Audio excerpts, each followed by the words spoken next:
কি অবস্থা? কেমন আছেন সবাই? আশা করছি ভালো আছেন। আসসালামু আলাইকুম। আজকে আপনাদের জন্য টাইটানিকের মতো বড় একটা ভ্লগ নিয়ে এসেছি। আজকে যা রান্নাবান্না করেছি তাই থাকছে আজকের ভ্লগে। তো চলেন স্টার্ট করি, আশা করি আপনাদের ভালো লাগবে। কই মাছ রান্না করব আজকে আর আচারি বেগুন। তো সেটার জন্য কই মাছে আমি প্রথমে হলুদ মরিচ আর লবণ মাখিয়ে নিয়েছি। স্কুল থেকে আজকে ফেরার পথে ছোট ছোট গোল বেগুন দেখেছি, ভাবলাম এটা দিয়ে আচারি বেগুন করব। তো বেগুনগুলো আমি মাঝখান থেকে চিড়ে চিড়ে নিয়েছি আর সেই বেগুনগুলোতে আমি এখন ভালোভাবে মশলা মাখিয়ে নিচ্ছি। মাছ আর বেগুন আমার মশলা দিয়ে মাখানো হয়ে গিয়েছে, এবার আমি এগুলো ভেজে নিচ্ছি। ফ্রাই প্যানে তেল গরম করতে দিয়েছি, তেল গরম হয়ে গিয়েছে, এবার এর মধ্যে আমি বেগুনগুলো দিয়ে দিচ্ছি। ভাত আমি আগেই রান্না করে নিয়েছিলাম আর পাশের চুলায় ডাল রান্না হচ্ছে।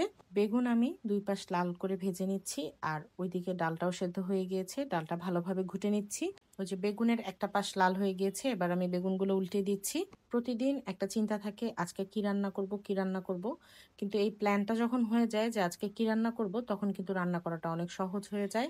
রান্নার চেয়েও কঠিন কাজ হচ্ছে কি রান্না হবে সেটা বের করা। আর এটা মনে হয় আমার একার সমস্যা না, এটা হচ্ছে সর্বজনীন সমস্যা। বেগুন ভাজা শেষে এবার সেই কড়াইয়ের মধ্যেই আমি কই মাছগুলো ভেজে নিচ্ছি। ভাজাভাজির সব কাজ একবারে শেষ করে তারপরে রান্নাটা স্টার্ট করব। কই মাছগুলো ভাজা হয়ে গিয়েছে, এবার মাছগুলো আমি উঠিয়ে নিচ্ছি।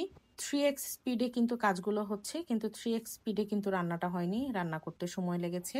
কই মাছের জন্য আমি কড়াই বসিয়ে দিলাম, তেল গরম হতে দিয়ে এর মধ্যে আমি পেঁয়াজ দিয়ে দিচ্ছি। ডাল আমাদের হয়ে গিয়েছে, এবার ডালটা ফোড়ন দেওয়ার পালা। আমি কড়াইটা এই জন্য পাশে চুলায় ট্রান্সফার করে এখানে ফোড়নের জন্য ছোট্ট কড়াই বসিয়েছি। ফোড়ন দেওয়ার জন্য ছোট এই কড়াইটা দেখে আমার খুব ভালো লেগেছিল, সেই জন্যই কিনে নেয়া। রান্না করার ছোট ছোট জিনিসপত্র আমার দেখতে খুব ভালো লাগে, এজন্য এইসব জিনিসের প্রতি আমার দুর্বলতা বেশি। এজন্য যখন যেখানে আমি এইসব জিনিস পাই সাথে সাথে কিনে নেই। এবার চলে আসি ডালের কথায়। ডাল আমার সবসময় এক ধরনের ফোড়ন দিয়ে খেতে ভালো লাগে না। আমি কখনো কাঁচা জিরার ফোড়ন দেই, কখনো বা আমি রসুনের ফোড়ন দেই, অথবা কখনো আমি পাঁচ ফোড়ন দিয়ে ফোড়ন দেই।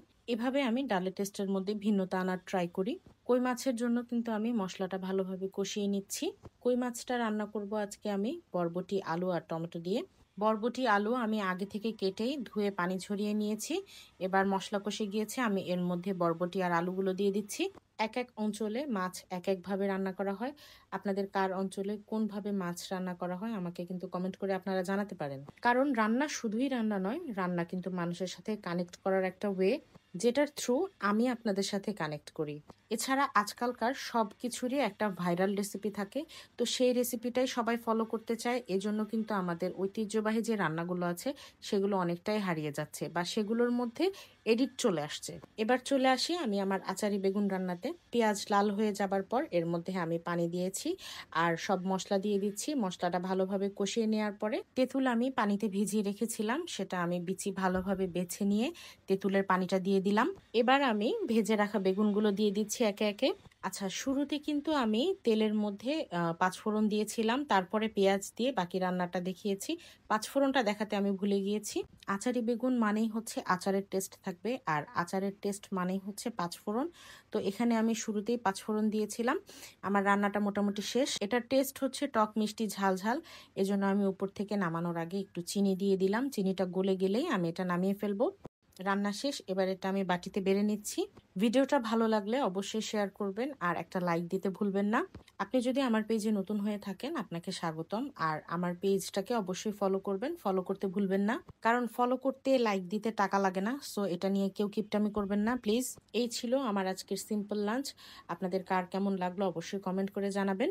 আপনাদের সাথে দেখা হবে আবার নেক্সট ভিডিওতে। সেই পর্যন্ত ভালো থাকবেন, সুস্থ থাকবেন আর নিজের আপনজনদের ভালো রাখতে ভুলবেন না।